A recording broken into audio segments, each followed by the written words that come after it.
show says, doing it live. Because again, I want to steal from other and better shows. So let's go, let's go and get started. So we're here to talk about G.I. Joe 53. So if you guys are ready to go, and if someone shows up in the chat, we'll say hi to them. But right now it's just us.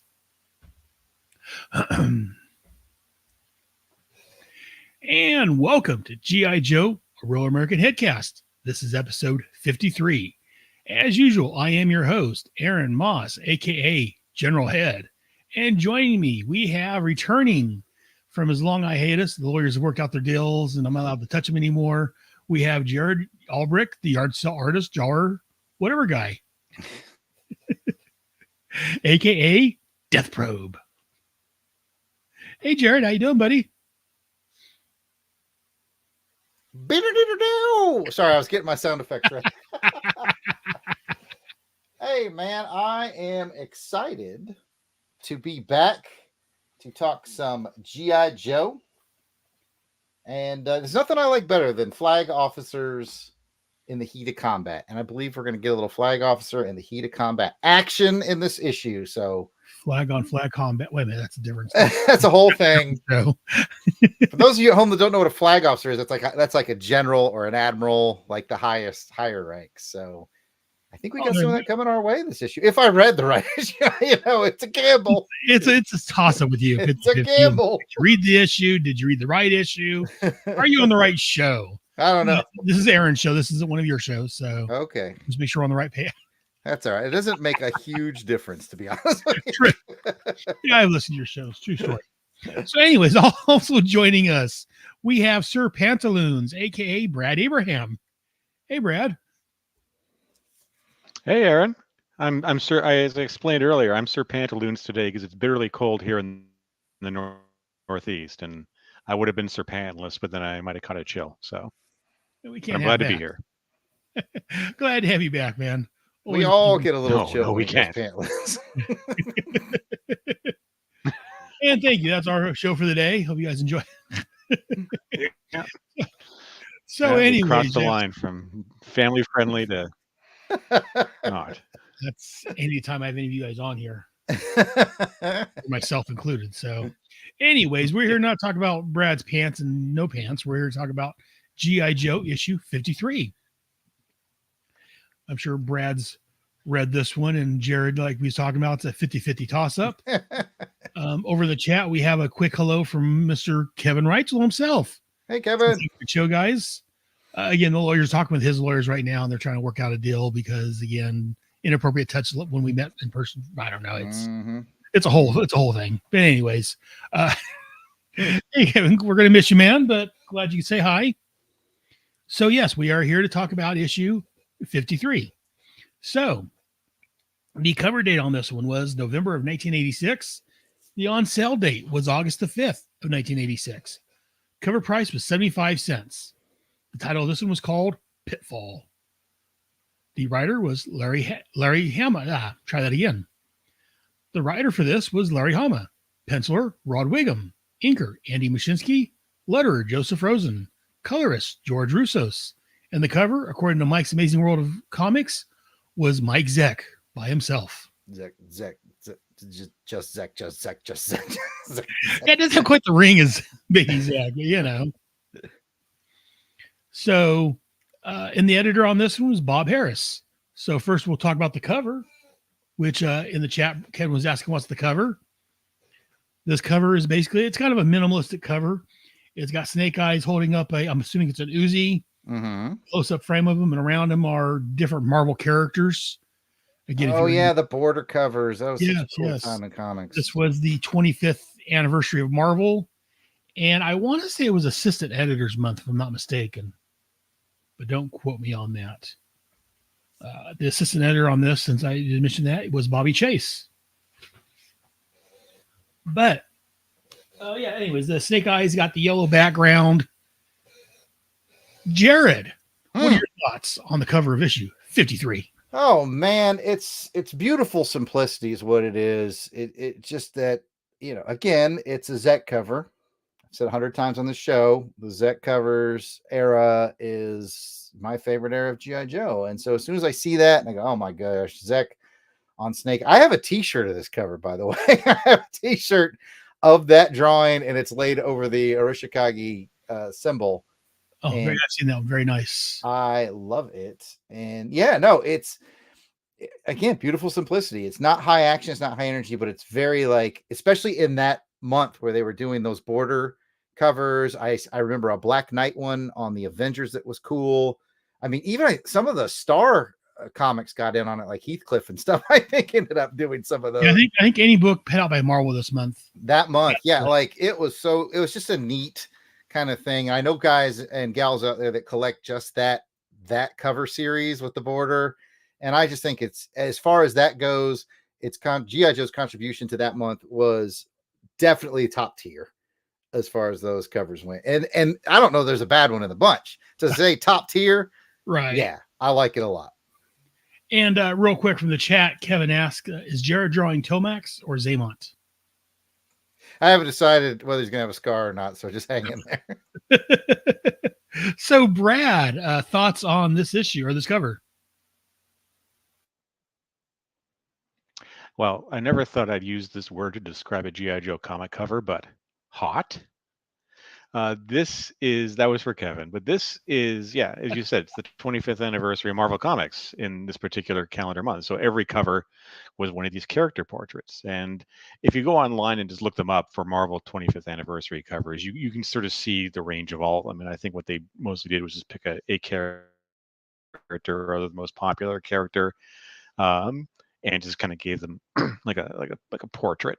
And when I looked at it, I thought, this would be a great poster. This would be a great t-shirt. Apparently Jared has the t-shirt, so I guess I wasn't too off the mark there. But it's like I said, it's not, like you said, it's not this dynamic action cover, but it still works for this issue. And while I wouldn't call it an all-time great cover for this series, but in a way it kind of is, because it just really captures that moment in G.I. Joe and in Marvel, and at least in my life, because I remember going to the comic shop to pick this issue up and seeing just all these 25th anniversary covers on the stands, which only would have happened in this particular month. So it was pretty impactful just to see all the uniformity of the Marvel books there. And this is also the issue that arrived just as I was moving from Greensboro back to Canada, which was, let's say, a much happier time in my life than moving from Canada to Greensboro, because North Carolina and I got along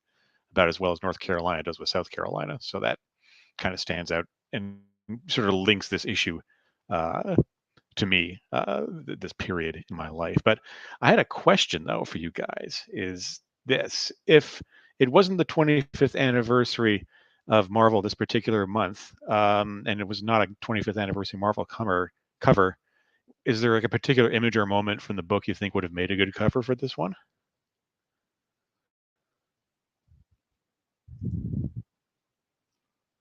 Sorry, let me unmute. Yeah, Kevin let us know your face is half covered there, Brad. If you'll move your camera down. I told you you're in witness protection, so it's Kilroy Brad. I was thinking about him the other day. You don't see very much Kilroy. Anyway, so Brad had a question though.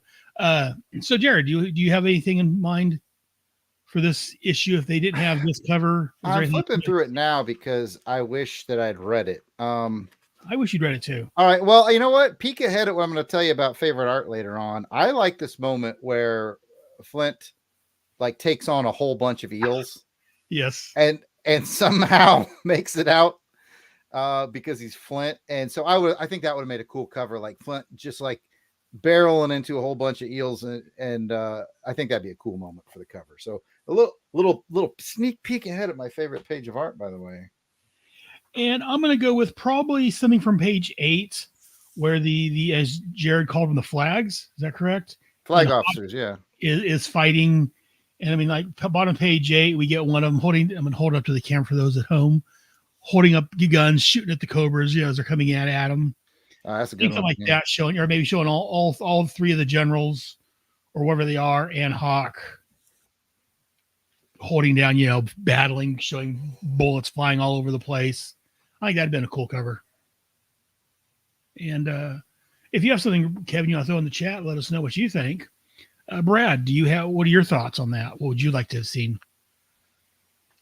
Oh gosh, I asked the question. I didn't have an answer for it. I mean, okay, never mind. Look how clever I am. Everybody else deal with it. I got one. I got one here.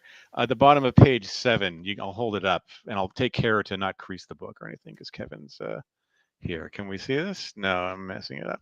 Yeah, sort of. There's a because of my background is kind of blurring it.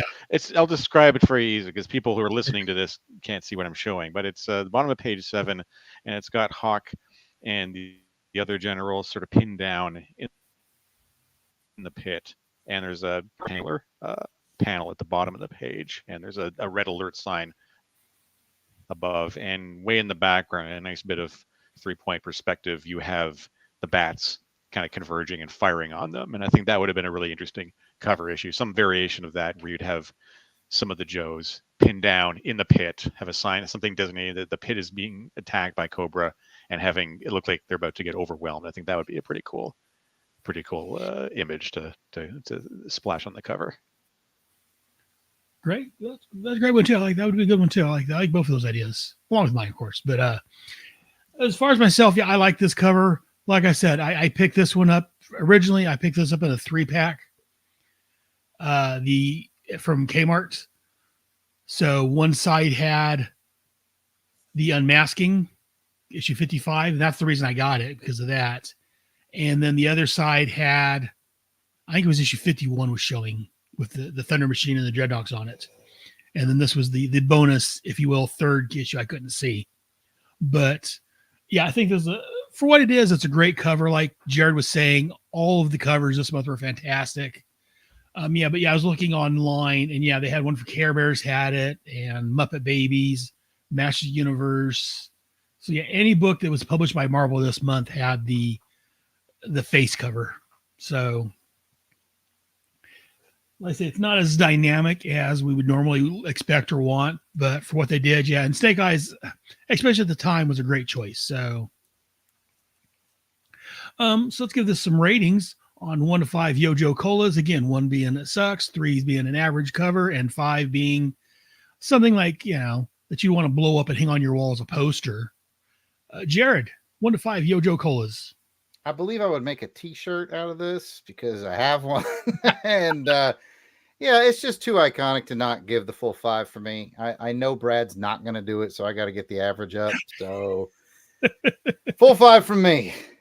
Well, very nice. And Sir Pantaloons, Brad himself, how many Yojo Colas do you give this? I give it a 4. For reasons I already stated. It's not an all-time great cover. It has certainly ticked up in my estimation based on Jared's comments and just by looking at it more. And if I could have that whole cover blown up, put on the wall, but have it be with all the stuff on it, all the Marvel characters and everything else, I think that's a pretty striking image. Just again to recall that period in Marvel Comics history and that period in my personal history. So it's a definite 4. Very nice. And I think I'm gonna go right between you guys, and I'm gonna give it a 4.5. It gets a little bit higher marks because, like I said, it's I know I get out halvesies, but like I say, it gets higher marks because, like I say, it's one of those I remember from that grab bag I picked up, and the story itself also to me weighs in on the cover, even though it's not really part of this cover. When I see this cover, I remember the story, and it's just fantastic. So I'm gonna give it a 4.5. So we're between, an average is 4.5 with the 4 and the 5. So very good. So let's go ahead and move on, and let's Kevin out in chat or anyone else in the chat wants to give their ranking of 1 to 5 Yojo Colas. Feel free to throw it in the chat, and I'll read that off also. Otherwise, we're going to move on to the synopsis. The synopsis on this one: as an attempt to win the loyalty of the Cobra troops, Cobra Commander leads an attack on the G.I. Joe base, the Pit. The Joes have been suspended, so as Cobra attacks, they are mostly attacking a deserted base. Hawk, along with a couple of generals and an admiral, fight a losing battle inside the Pit. Cobra Commander and Desto are in the bottom of the Pit when it completely collapses, killing them and never hearing from them again. So let's go and get some thoughts on this issue, Jared. Actually, let's start with Sir Pantaloons. Let you work on your drawing there of someone that may or may not be one of the twins. Brad, do you have thoughts on this issue? Oh, of course I have thoughts. If I didn't have thoughts, I wouldn't be here. I had a question though, and this is not a specific question, just in general. Has anybody ever done like a G.I. Joe, a Real American Hero comic timeline? Like looking at the entire Marvel run and trying to determine just how much time passes in this particular world and telling the story. And I'm building this something here because you could surmise that the first 10 issues are largely self-contained, so they could have taken place over a matter of months. Issues 11 to 19 are more or less continuous from after the Arctic mission ends to the whole episode in Sierra Gordo to that first battle at the pit. And that may all take place a matter of weeks or maybe a month at the most. But what I'm getting at here is, did nobody in Cobra, when planning this mission, take a look and go, wait a minute, Fort Wadsworth? Didn't we attack that place back in issue 19? And I say this because, I read a book some years ago about the history of Marvel Comics, and in it, the author made a pretty convincing case that every piece of Marvel media from 1962 to the present takes place in a real world chronology of maybe 7 or 8 years. And that's thinking of all the issues that pick up immediately after the preceding, factoring in that's taking into account all the overlapping storylines. In the real world, we had to wait a month for Daredevil to confront Bullseye, but in the world of the comic, it was maybe a second or two. And that's kind of the same with a lot of the G.I. Joe comics. But that's just something that I was always kind of curious about, if there was an actual, anybody tried to math it out, science it out, and say, okay, so the timeline kind of spans this rough period. I mean, obviously the characters don't age, but that's just the magic of comics. But big boring digression aside, I think this is kind of an issue people tend to sleep on a bit when talking about G.I. Joe, because for 53 issues, the location of the headquarters has been a top secret, but now it's out and it gets destroyed. Much as I like Fort Wadsworth as a location, it probably was getting a little stale by this point, and I'm sure Larry was happy to let it go so he could, take the Joe team and move them elsewhere, which is not a bad idea, actually. At a certain point, just the storytelling becomes a little stagnant. We've lost Springfield as the base of operations for Cobra, and it seems only appropriate that the Joes lose their HQ.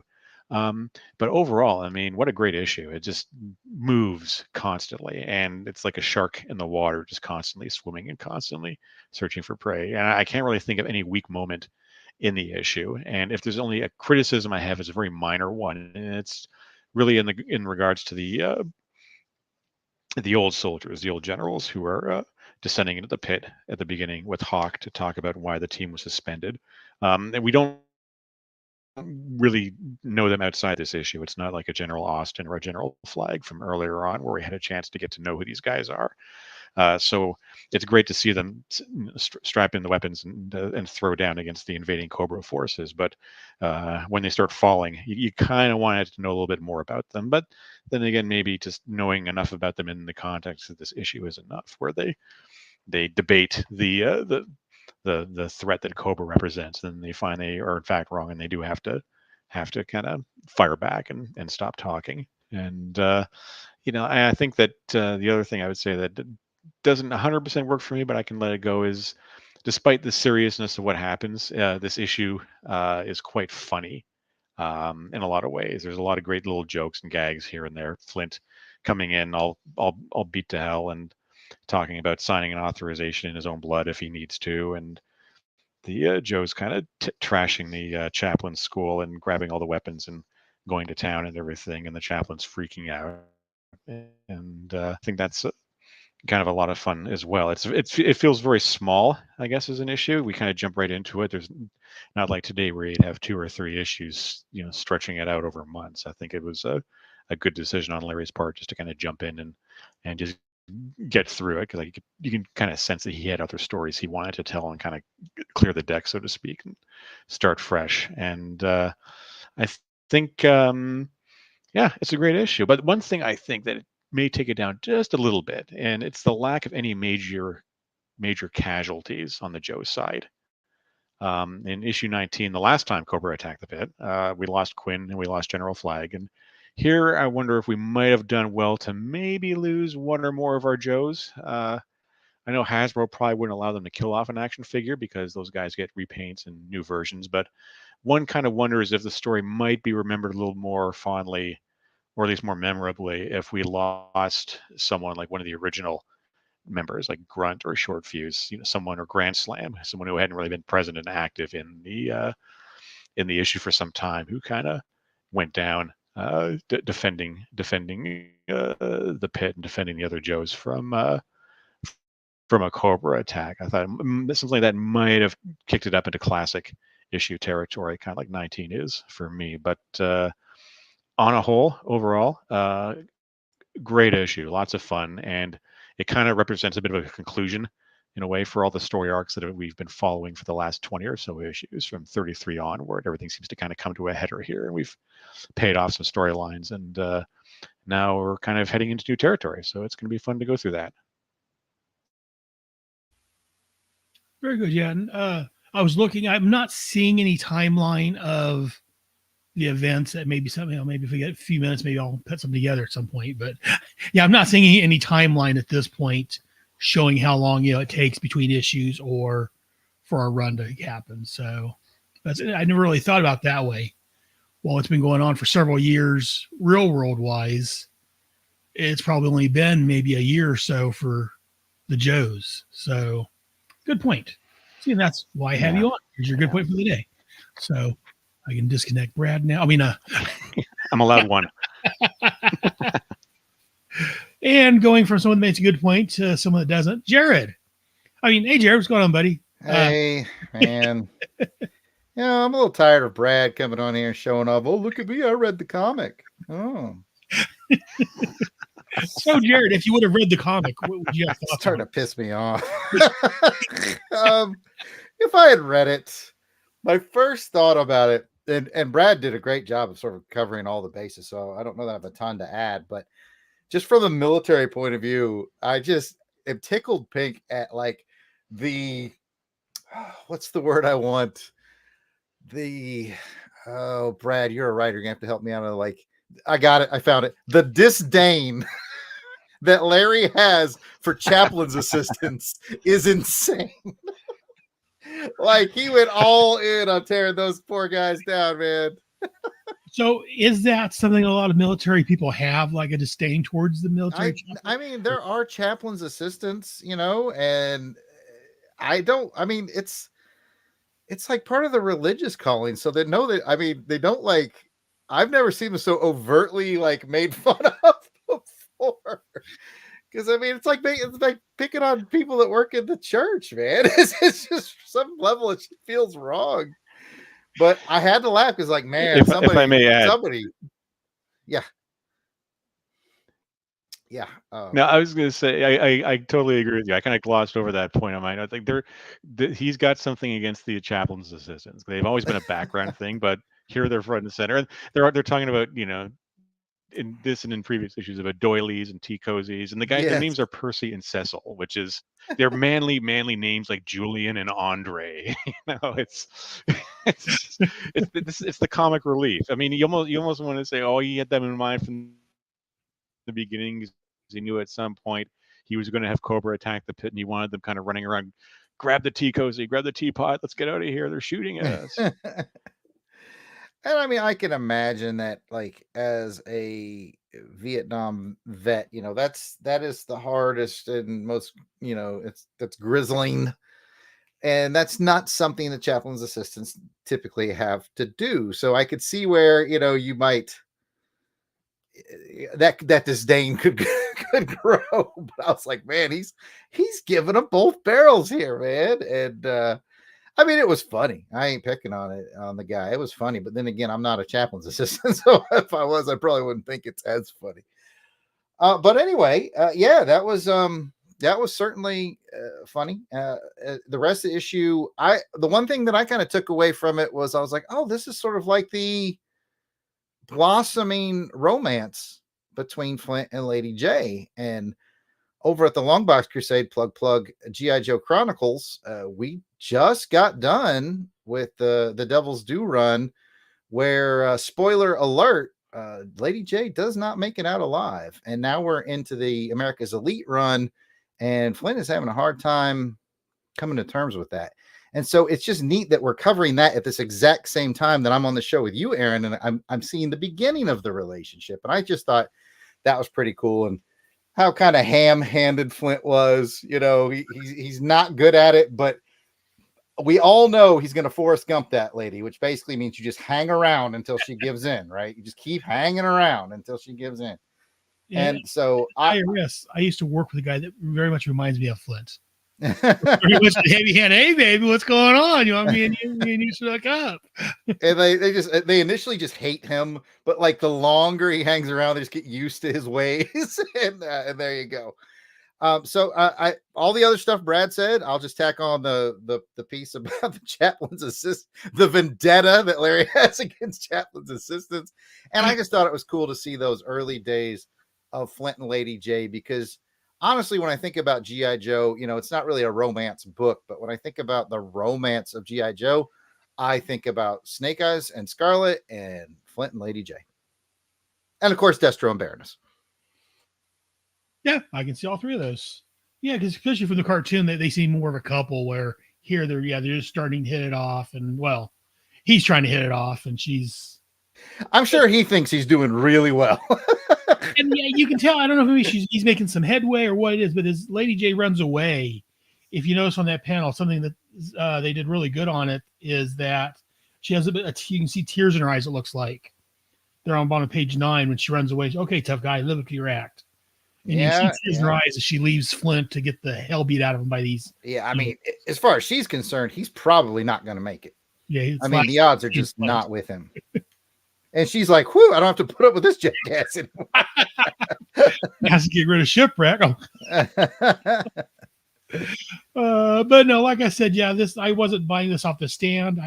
This around the time I picked up issue 58, which started my G.I. Joe obsession, which led to this podcast eventually. But I did pick this up, and I did like I say this. There was this one.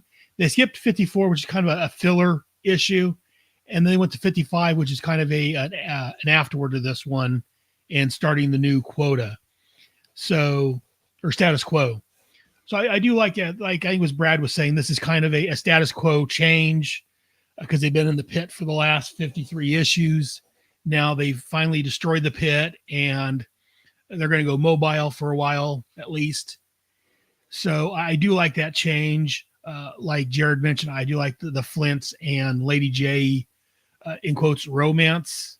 Some would say maybe she's getting a restraining order on him.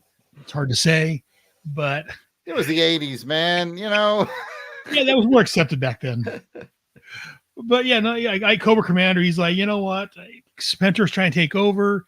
I think if I lead the charge down there, I can win them back, and I can become Cobra Commander once again, as it were.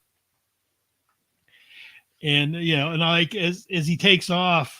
I forget who it was. I'm trying to find it now. Someone was asking Serpentor if that's going to make any change to his plans with Cobra Commander stepping forward like that.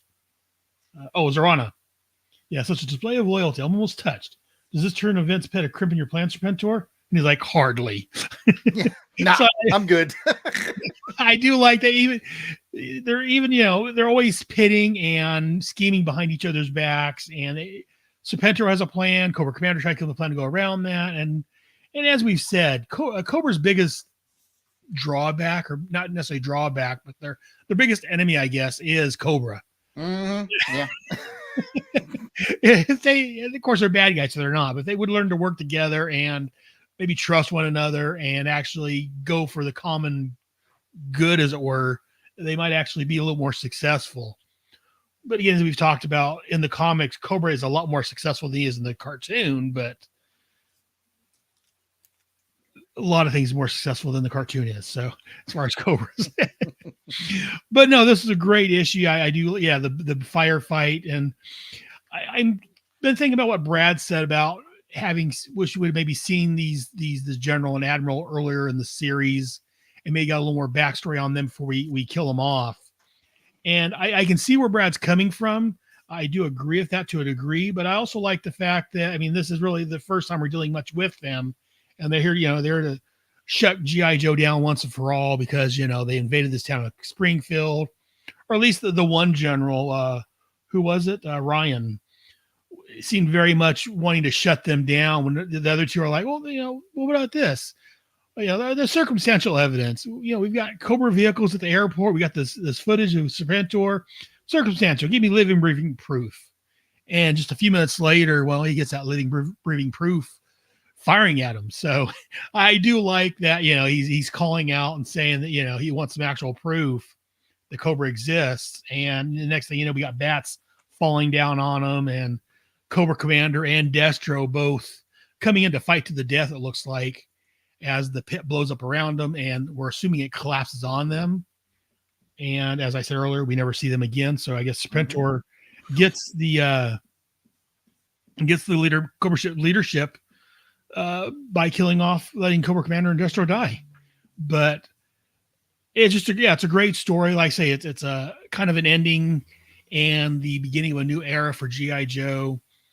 And like I say, it may be partial because this is when I got into the comics, but this run in here, the 50s, is one of my favorite eras of G.I. Joe.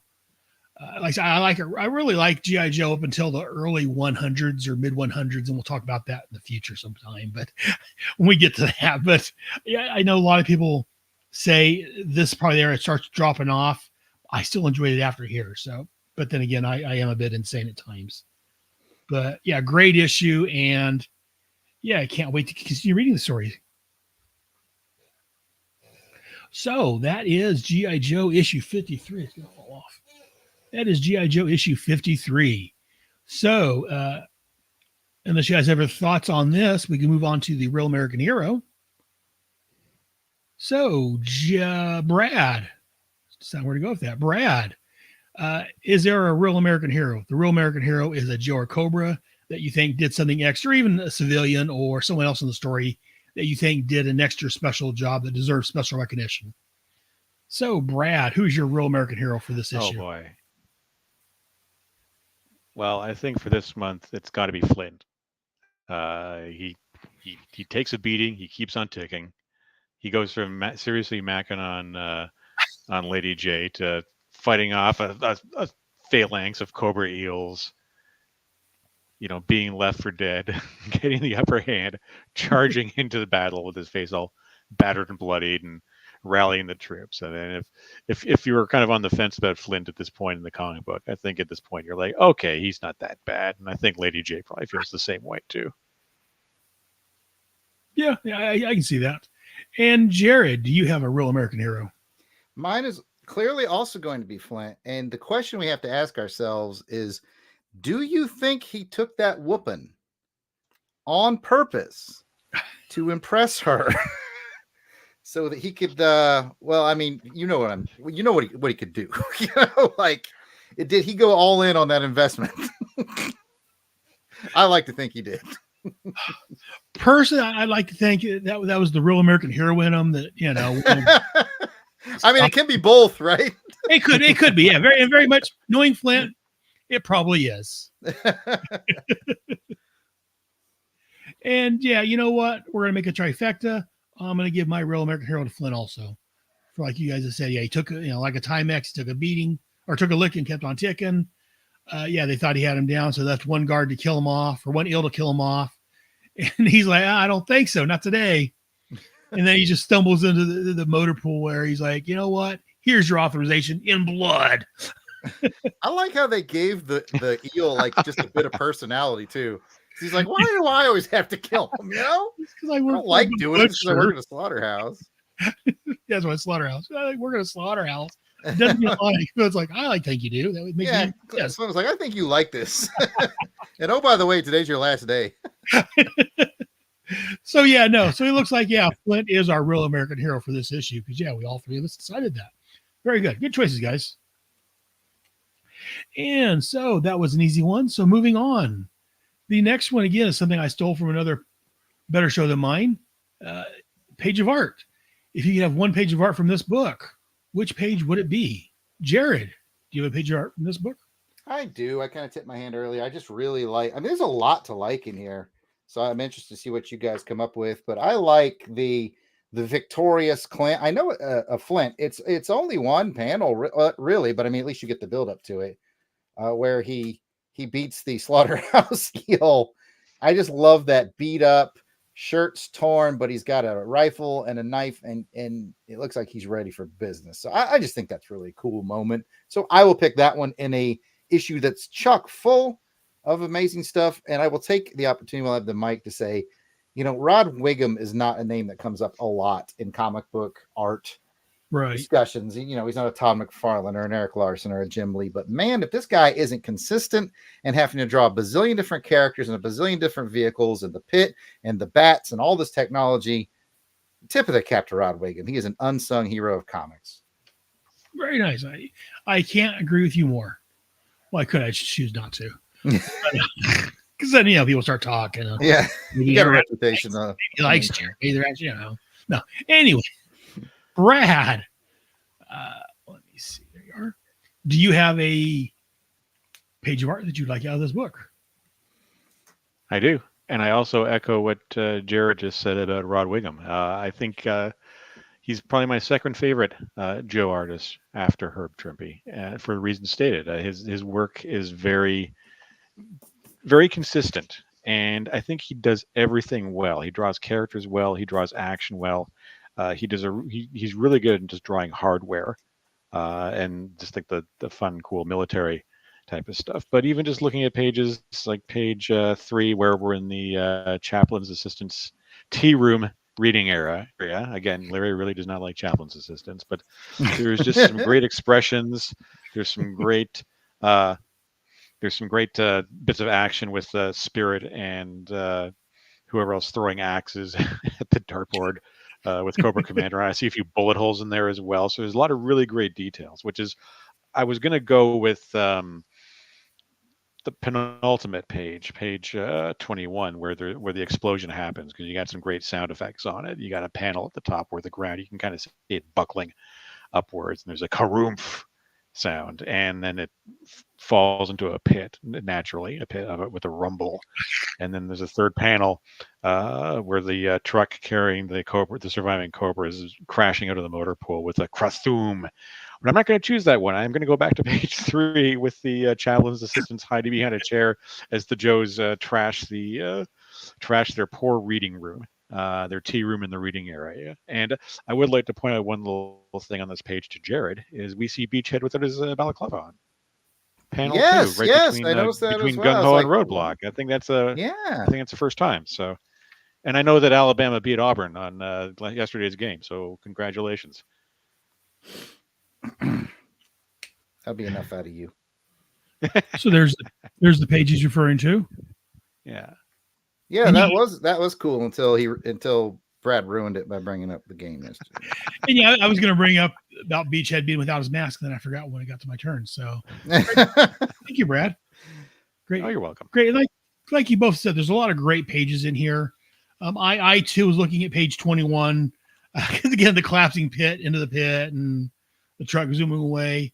But I'm actually going for the final page of the story, page 22, where we get Hawk and who is that? Austin, whoever it is, climbing the water tower or coming down from the water tower. And there's that end panel with the sweat beating off of, was it Austin? I forget his name now. But the one general that survived beats as he's like, you know what? G.I. Joe's reinstated. You guys can become a mobile outfit, so this won't happen again. Just a great page. So I'm going to pick General Hollingsworth. Yeah, General Hollingsworth is the last man standing next to Hawk. So, okay, yes, I saw that, but I didn't reread that page. I saw General Hollingsworth. I thought maybe he was referring to one of the other guys. Hollingsworth, thank you very much. Again, Brad comes to the rescue. Nobody likes to show off. Makes it much easier to get rid of Jared than I'm tired of. I mean, I've got jokes and jokes and jokes and jokes. I wanted to make a quick mention of the bullpen bulletins page if you have the original issue in hand.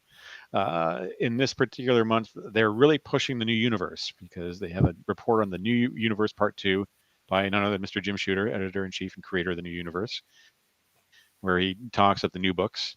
One of which was the only New Universe book I think I read, which was Merc, which was about a mercenary named Mark Hazard, who was a Vietnam veteran who's gone on to become a soldier of fortune, selling his fighting abilities to military causes he believes in, or at least can live with. It says it has cost him, though, cost him his wife, his son, the love of his parents. The other Mercs are Mark's only family now, but what choice does he have? Combat is what Mark Hazard does best.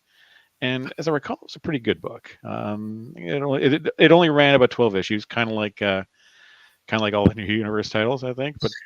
But spoiler alert: they controversially killed Mark Hazard off in the penultimate issue of the book, which was kind of a shocker.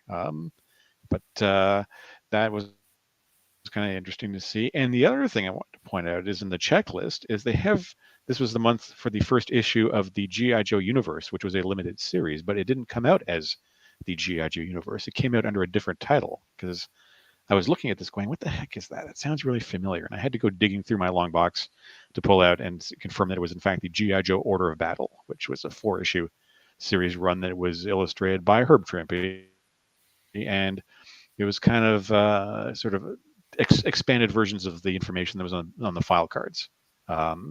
Just sort of where each individual Joe was born, what their specialty is, what their actual name is, and just some character history of them. So it kind of points to where G.I. Joe was at this point in 1986, which is still a force, because you had the Order of Battle, you had the regular book, you had special missions, and I think they're probably doing reprints of G.I. Joe at the same time. And I think G.I. Joe versus the Transformers was in the near future, but I guess we'll get into that when we get into that, if we get into that. Yes, I plan on covering that. The Order of Battle and the versus Transformers were on Bravo team. Interspace between special missions. So, and also we're talking about ads and whatnot in the book. I'm also going to bring up there was an ad for Dungeons and Dragons, which I had that box set back in the day, the red box set, the basic rules. It was fun times. And I've still played D&D to this day. So very nice. D&D's nuts. You slipped in there, and we all have our roles on this show. Okay? I have one stupid job on the ship. Let me do it. Thank you for sliding in a D's nuts joke. That's what I do. Been a while, and yeah, I appreciate that. So we're going to take a quick break while I get me a refill on my bourbon. And Rob's play some promos for some podcasts, and we'll be right back with more G.I. Joe. Yes, thank you for slipping in the D's nuts. Man, on top of everything that you just mentioned about all these Joe publications coming out from, like, I think Tales of G.I. Joe, like I think you mentioned, reprints, and then they had like the G.I. Joe magazine that you could subscribe to, which I'm dang near a full run of now. Oh, very nice. And then they had, I don't know when they were releasing the digests. Might have been slightly prior to this, but you guys will probably know better than me. But like so much Joe content, like it was so overwhelming that I picked up at a yard sale some issues of this guy was a big Thundercats fan, and he had Thundercats magazine because they did Thundercats magazine, G.I. Joe magazine, and He-Man magazine, because these were the riding high toys. And the last issue this guy that I bought at the yard sale from had of Thundercats was like the 7th issue or something like that. It has a note on the cover that says, "Hey, unfortunately, Thundercats magazine has been canceled, but here, have an issue of G.I. Joe instead." It's like it overcame Thundercats magazine, basically. Like, it's crazy how popular it was. So it looks like the G.I. Joe Comics Magazine Digest, which one that you're referring to, came out. It was published December of 1986. And this is so right about the same time. So months down the road, they start doing those. Yeah. So much Joe in circulation. Well, I think I'm wondering if it's kind of. Well, I was wondering if it was kind of a bit like a delayed reaction, because the line debuted in 1982, and the comics, I think, did well, and the toys did well, but they didn't really start doing like stupid business till 83 when the the second wave of stuff came out with the swivel arm. I think the swivel arm battle grip does not get nearly enough credit when you're talking about the evolution of the action figure. With a bit more articulation, it allowed you to pose them differently, be a bit more dynamic with it. And I think just it was G.I. Joe kind of was popular, but it didn't start becoming really popular for another couple of years. And then there was this huge demand for those early issues of the comic, which were impossible to find. I know I'm the old, telling the old boring story again about paying $20 for G.I. Joe number 2 in 1985, which is like $40 today for a comic book. Crazy time. And that was the going price for that issue at the time. I remember it was like the first issue was really overprinted, so it wasn't too hard to get that one. But issues 2, 3, and 4 were really difficult to acquire, and then it kind of leveled off from there as it got going, because we never thought about someday that they would be collecting these in a nice trade paperback or a hardcover collectible. If you didn't get it, you didn't get it. Right. And for me, collecting the book at this time, I think by this point, by issue 53, I had every issue from 1 to 53. But it took a few years to track them all down, because you physically had to go to a comic book store and see if they had it, and see if you had enough money for it, and if you were going to plunk down for it. So it was a different time. It was a different era. So I remember when I got into G.I. Joe. Consider yourself lucky today that you got digital. Yeah, we're looking for the back issue. I was trying to find issue 2, and the one of the comic guys, it was like $20 book or so, and he said, I guess supposedly there was like a warehouse, either fire or got water damaged. It was water damaged where they were storing them at, and so a lot of them got damaged. And that's why that one's a little bit higher than everything else. So, but Tales of G.I. Joe came out in January of '88. Oh, okay. So we're about a year and a half away from the Tales of G.I. Joe reprints. And then, as we mentioned earlier, we had Jim Mill. Thanks for joining us, Jim. Jim's in the chat. Hey, Jim. Says, don't forget G.I. Joe Transformers was released around this time. That was briefly mentioned. Mm-hmm. And I plan on covering that at some point on the Bravo team here. Next 6 months, I'm going to try to get to those. Depending on how you want that episode of Bravo team to go, the G.I. Joe and the Transformers ones, you may or may not want me involved in it. I think you've already answered the question. Things to say about it. You got something to say about it? I want to have you on. So even if it's not flattering, because again, honestly, I like when we like, because it's funner to talk about it when we like it. We're not shitting on it, but sometimes someone doesn't like something and other people do like it. It makes for much more interesting conversation than everything Brad said. Yeah. Hey! This is what I do here. Well, you're definitely. No, I would say if you like Salty, you definitely want me around for issue 57 with the arrival of a guy who dresses up like a giant bird. I'm gonna have a lot of stuff to say there. Uh-oh. I may not have you on. That was one of Aaron's favorites. that was my first issue of G.I. Joe. I've talked about that. I bought off the newsstand, and Jim said he was sorting through a room full of comics. And by the looks of things, So like I say, So just your first issue and my last appearance on this podcast. No, you're on this episode before that one. Oh. I will not have you crapping on Raptor, my friend. In fact, I'm waiting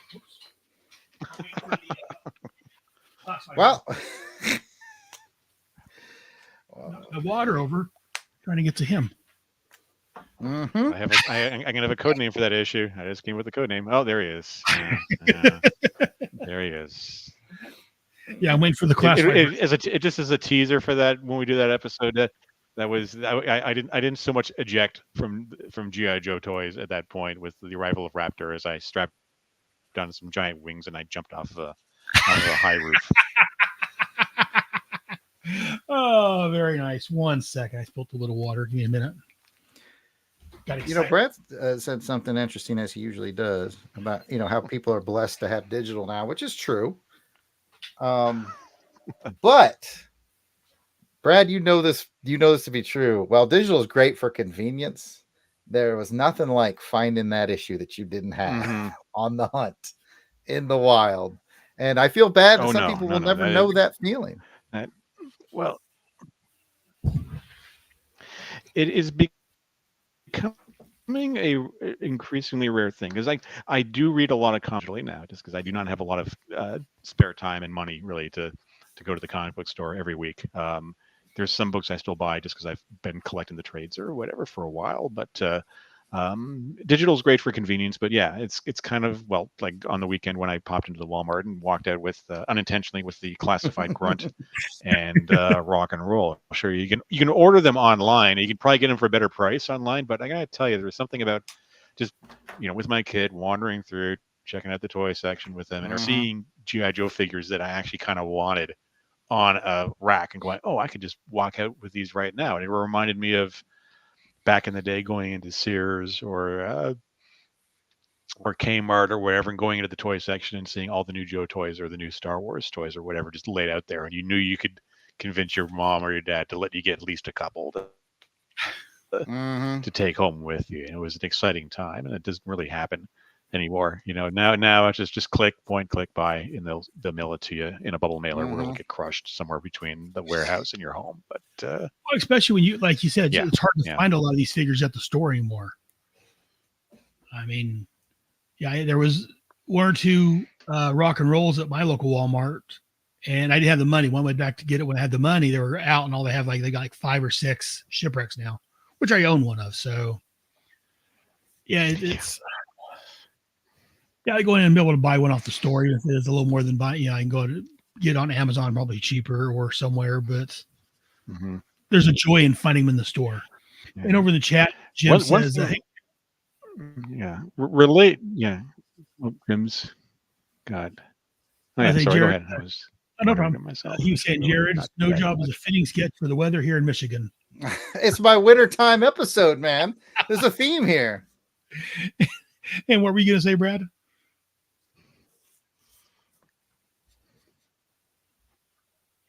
Just related to that, but I've started quietly searching for the original issues of the Adventures of Indiana Jones comic book from Marvel back in the day, in the 80s. A lot of I know someone who has them all hardbound in 2 volumes. I think so. A lot. Oh dear, I wonder who that person could be. Toot toot.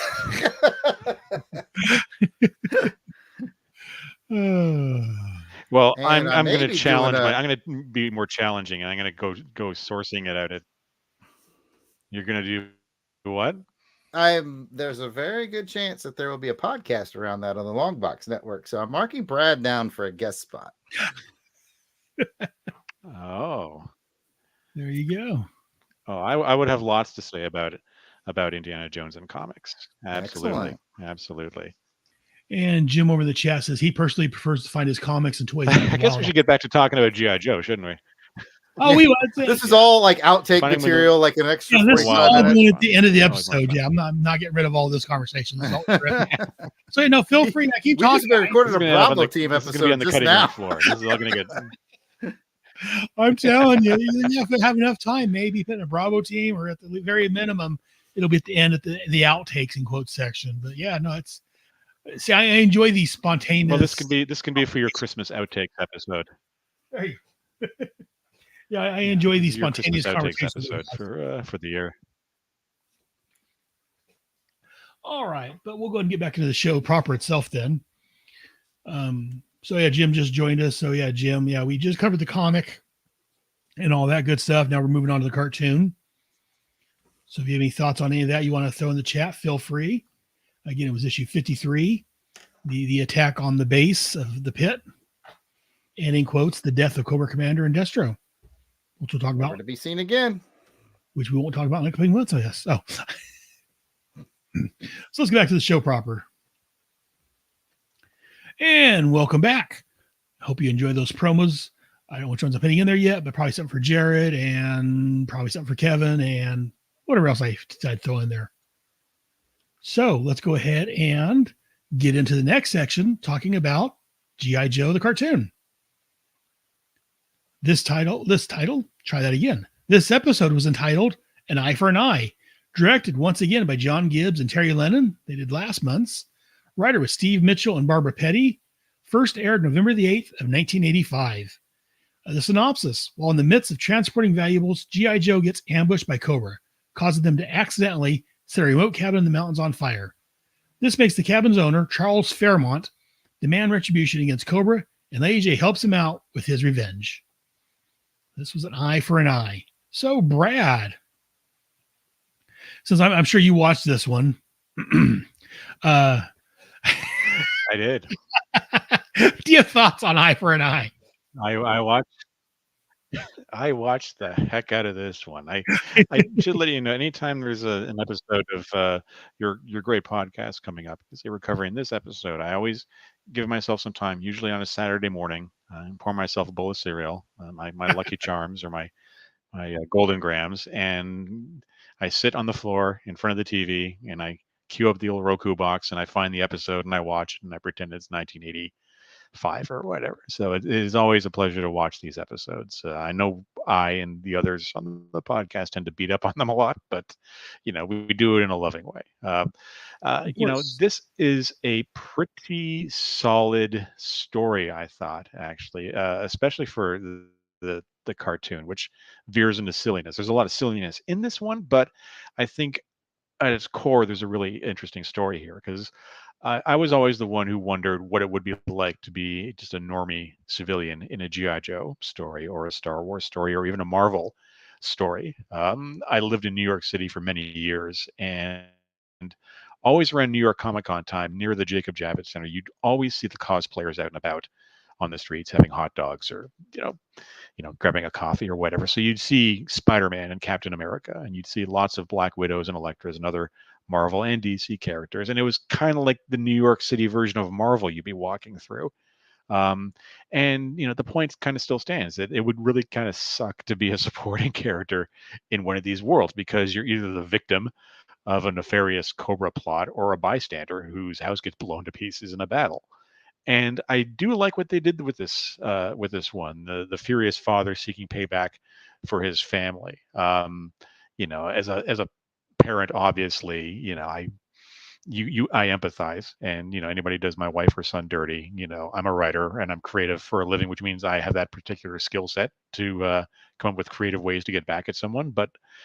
And this gets to the core of my one issue with this story, is that if my kid's in the hospital under observation for a smoke inhalation or some other injury, I am not leaving that place. I am not going anywhere outside a 5-mile radius of the hospital building.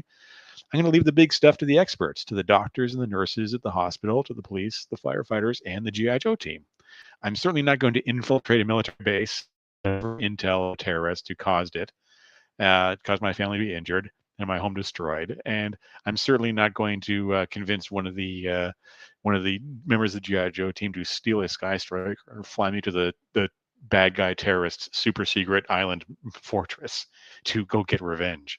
Because it's this balance, and for your concern for your loved one's well-being usually should supersede everything else. And the military and the authorities say, we got this. I'm just like standing back and going, okay, you guys go do it and let me know how it goes. But that would not make an exciting story. So instead, we have this one, which is actually a pretty entertaining one for the most part. I enjoyed seeing Zap, one of the OGs, in action, and I appreciated seeing Lady J getting a front and center story of her own. And of course, this being G.I. Joe, the cartoon, we're not going to get Death Wish. It's still pretty silly, but it's, I think, hamstrung a bit by the fact that Mr. Fairmont is, if you pardon my French, a bit of a dick.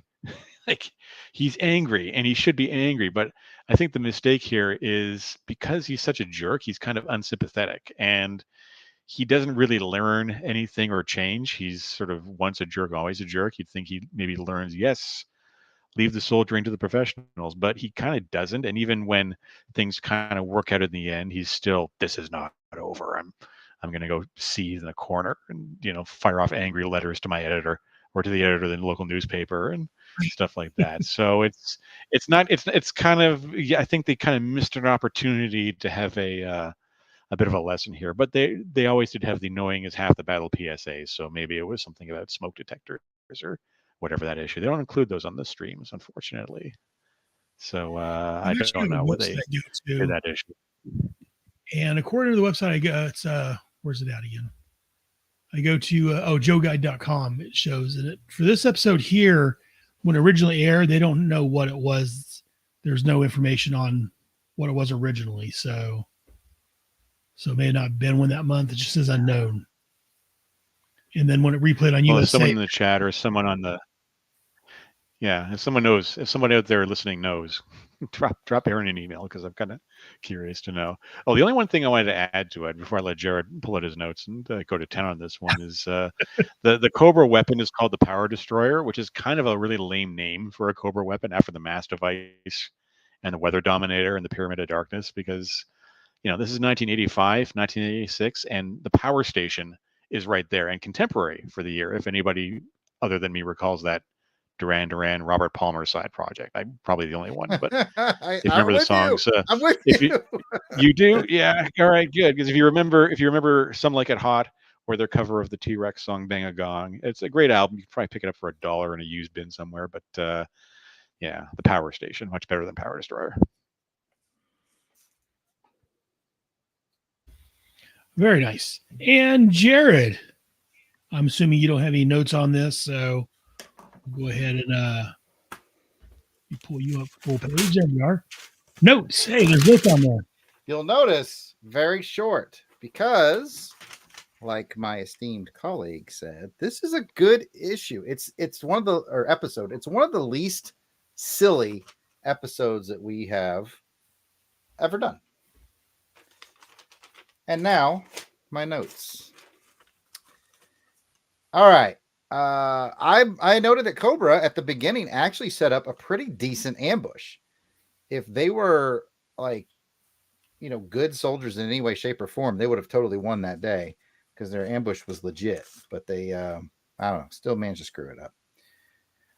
Let's see. Oh, this is my favorite goof from the episode. I don't know if anybody else noticed this, but at the beginning, when Mrs. Fairmont, I think she's making cookies, she takes them out of the oven by putting her hands right through the windows of the oven, grabbing the tray and pulling it right. She never opens the oven. She goes right into the window and pulls the cookies out. I thought, that's fascinating. It's a new type of oven that the window opens automatically. I guess, like right into the window, which I thought was kind of funny. That's why the cookies took 8 hours. Yes. I also made a note that Lady J should be an Olympic athlete as well. She throws those javelins at moving aircraft. That is impressive. I wrote down that I need an action figure of this angry father, who I later found out his name is Charlie Fairmont. And I like where who was it? Oh, it was Lady J. She puts they go to the island. She puts Mr. Fairmont in like a cave. She goes, "Stay put. You'll be safe here." Takes 3 steps and gets captured by Cobra. So those were my only laughable moments. Everything else, I thought, like I said, this was the least silly one. I think it was the most humanized one. And while I was kind of joking when I wrote I need an action figure of the angry father, they really could have done something with that. They, he was like, this is not over now. Again, cartoons and comics didn't really blend, but it would have been kind of cool to see it maybe carried over in the comic or even in the cartoon where Charlie Fairmont joins the military and works hard and becomes a special ops and becomes a Joe. I mean, we could have followed his whole origin story and that would have been very, very cool. But I mean, again, they're just cranking out 30-minute cartoons. So I'm not mad at them about it. I just think it's a really cool opportunity. And I think, Brad was kind of hinting at that earlier. You've got that ending of, I'm not done with this. Well, he would have looked less turdish if the follow on to that was he joins the military and he works hard and he becomes an elite soldier. If this was his impetus, that would be very cool. Yeah, no, I agree that. Again, like you said, it was a 30-minute cartoon to sell a toy. They didn't really think about, like Larry was doing, having an overarching story. And very few of these episodes refer back to one another. But no, I do agree. It would have been nice to have him show up later on as a Joe. Or at least a chaplain's assistant. In fact, yeah, speaking of which, on the role-playing game I was doing, my second character I made on there was actually, I did a Shipwreck's nephew from the episode where they showed him. I had him as a grown adult, as a member of the Juice. Right. But, I like that. But, no, like you guys have said, it was a great episode. It was, especially for the cartoon, that as Brad said earlier, yeah, we tend to crap on these quite a bit, but we crap with love because for a lot of us, this was our first. I know this was my first entry into GI Joe was the cartoon, and it led to the toys and the comic books, which led to bigger comic books, led to me talking to you guys here on a Sunday afternoon. So you can blame the GI Joe cartoon for me having to deal with me today. Oh, but Hasbro, no. But yeah, this was a more serious. I wonder the Joes or the nondescript Joes that he took out to get into the base.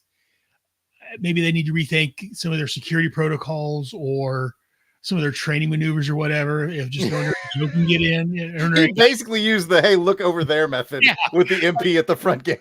Yeah, I don't know if it's that easy to get into a military base, Jared. Maybe you can attest to that or not. Is it? Can I? It is not. And if you remind me at the end of the episode, I will tell you a funny story about trying to get on base at one point in my career. But I don't want to derail you. I'm used to that. But no. I'm sorry. Again, I don't want to derail you again because I'm easily derailed. But yeah, no. Like Brad and Jared have both said, it would have been maybe better if we would have had a follow episode later on. If Hasbro would have made a character or a toy out of this character later down the road, would have been interesting to see.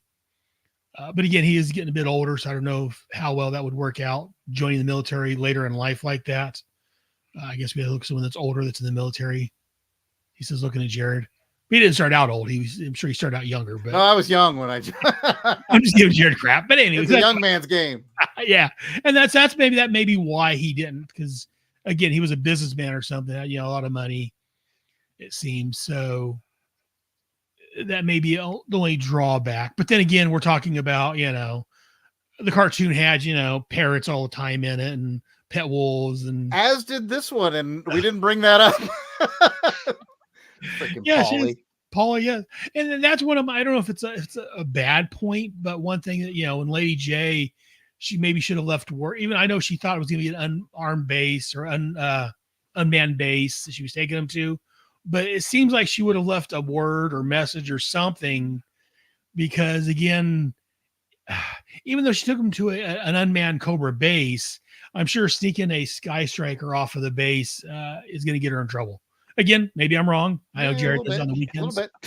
Jared takes Sky Strikers out for the flight on the weekend just to show off to the girls. You never know. But yeah, so she should have maybe left word or something. So luckily we had Paulie there to rat her out. I got a secret. Paulie's always such a turd on this show.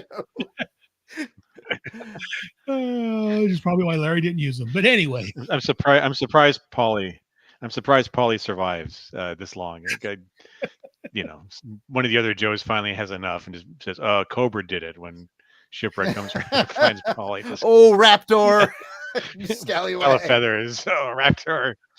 What a Raptor's Falcons got him. I'm sorry. Come Christmas morning, the Christmas turkey is a little smaller than normal. But hey, wait a minute. But and Heinz Koch has joined us at the very end of the show. Hey Heinz, glad you could join us, man. Hey, never glad to have you on. But yeah, like I say, not a lot to really talk about this episode, because it was a more in quotes serious episode that didn't have a lot of the hijinks and they still had some hijinks, but it didn't have as much as the wackiness, I guess, as Brad was saying, as we usually get out of the cartoon, which again, while we would poke fun at it, it is out of love, because we do love these shows, but it is good occasionally getting the serious. I mean, I could see something like this showing up in the comic book at some point, this type of thing. So that's how, I don't want to say real world, but how more serious this was than what we normally get. No giant germs morphing into a giant creature, or Teletubby. I mean, furry fatals, little fluffies, whatever the hell they're called. Always get those messed up. But anyways, yeah, good episode. And it was a good run, but this was one of the, I think, better episodes that wasn't a two-parter. Because as we talked about, I like the two-parters the best. But yeah, good episode. Yeah, very solid, very solid. So those are my thoughts on An Eye for an Eye. So unless you guys have other thoughts, Jared, you had a story you wanted to tell us about taking off a Sky Striker to impress. No. Sneaking I onto was a try- base. a lot of bases were open bases for many, many years, which means you could just drive on any military base you wanted. And they got locked down about September 12th of 2001, as one might imagine. Really? And they've never opened back up.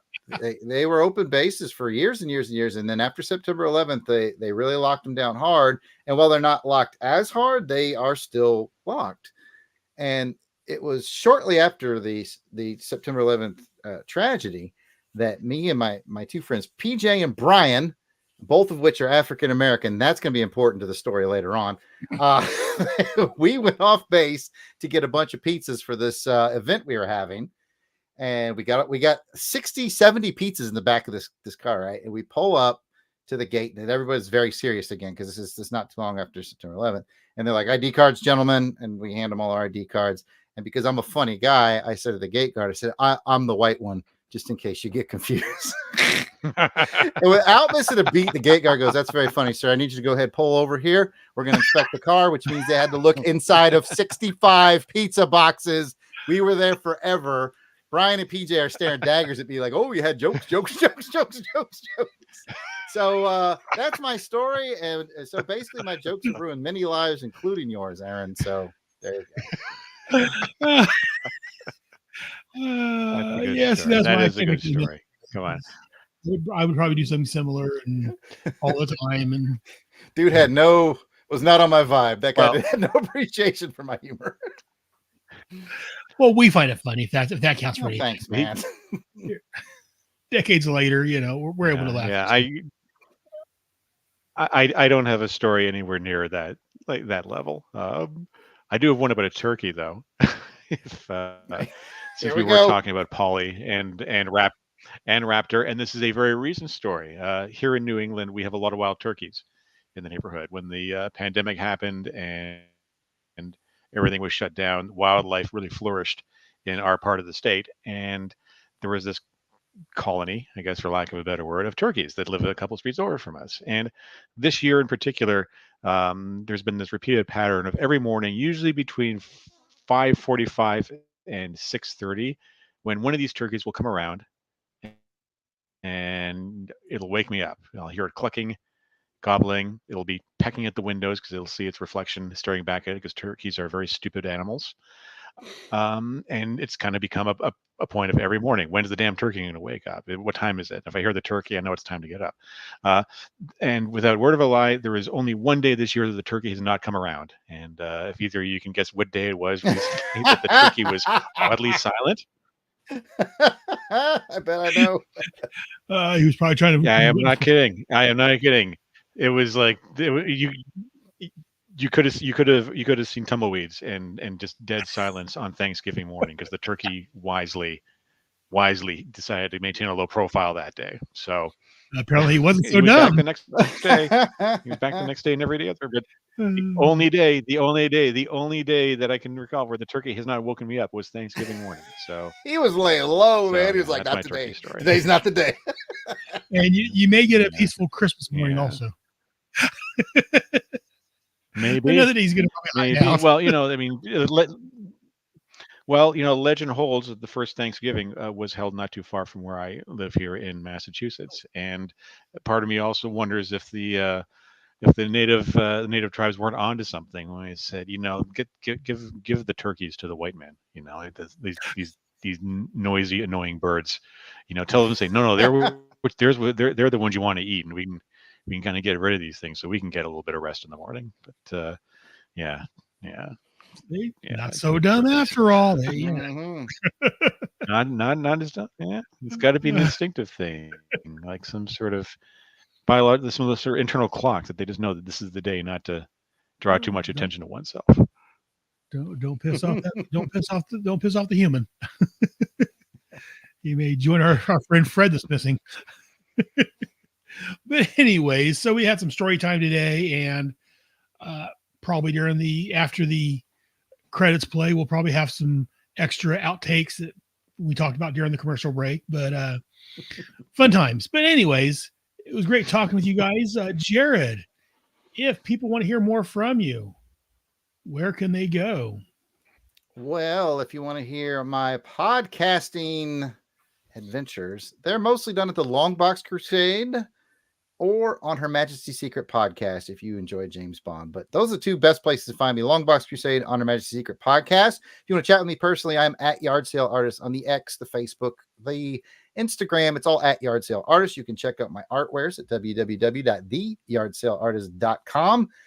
I have just advertised on social media the snow job that I drew on the page of an Army manual during this episode. Very nice. I've advertised it for $30 as usual. If you come in and message me and say, hey, I want that snow job, and you mention the Real American Headcast where you saw it, you will get $5 off. So $25 to you if you feel like you need that snow job that I drew on today's episode.